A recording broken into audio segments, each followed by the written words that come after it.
বিশ্বের নজর এখন ইতালির রোমে। তবে তার আগেই কূটনীতির মঞ্চে বিস্ফোরক এক বার্তা দিয়ে আলোড়ন তুলেছে ইরান। পারমাণবিক কর্মসূচি নিয়ে যুক্তরাষ্ট্রের সঙ্গে দ্বিতীয় দফা আলোচনা শুরুর আগ মুহূর্তে ইরানের কণ্ঠে কঠিন হুঁশিয়ারি। ইউরেনিয়াম সমৃদ্ধ করার অধিকার আমাদের সার্বভৌম বিষয়।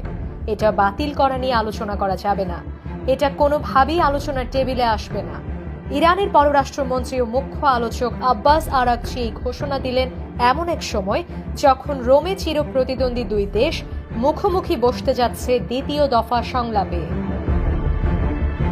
এর আগে গত সপ্তাহে ওমানে শুরু হয় বহুল প্রতীক্ষিত ইরান যুক্তরাষ্ট্র পরমাণু আলোচনা। ওয়াশিংটন থেকে সরাসরি অংশগ্রহণ করে মার্কিন প্রতিনিধি দল। নেতৃত্বে ছিলেন শীর্ষ আলোচক স্টিভ উইটকফ। কিন্তু প্রথম দিনেই উত্তেজনা ছড়ায় উইটকফের এক বিবৃতি ঘিরে।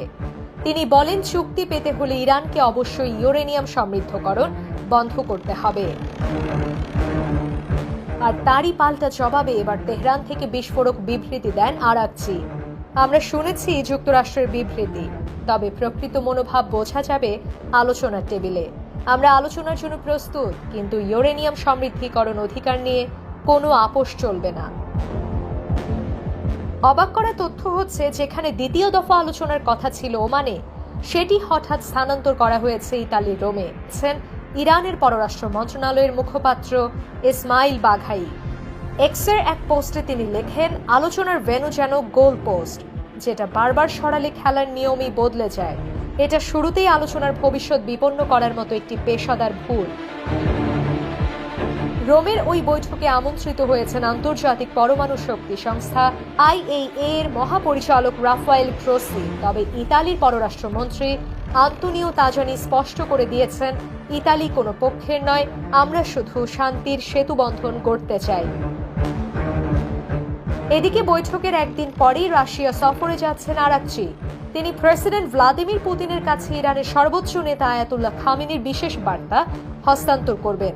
ইরানের রাষ্ট্রদূত কাজিম জালালি বলেন, বৈশ্বিক অস্থিরতার এই সময়ে ইরান রাশিয়ার নিরবিচ্ছিন্ন, ঘনিষ্ঠ এবং বিশ্বাসযোগ্য সম্পর্ক আঞ্চলিক শান্তি ও স্থিতিশীলতার জন্য অত্যন্ত জরুরি।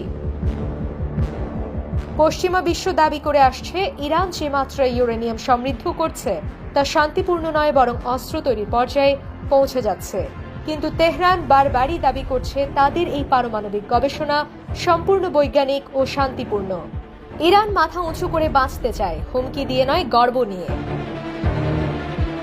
বিশ্লেষকরা বলছেন, যদি রোমের বৈঠকে কোনো অগ্রগতি না হয়, তবে আবারও উত্তপ্ত হয়ে উঠবে পারস্য উপসাগর, আর চাপে পড়বে পুরো বিশ্ব শান্তি। চলতি সপ্তাহে কি হয় রোম বৈঠকে, তাই নির্ধারণ করে দিতে পারে পরবর্তী দশকের পারমাণবিক রাজনীতির গতিপথ।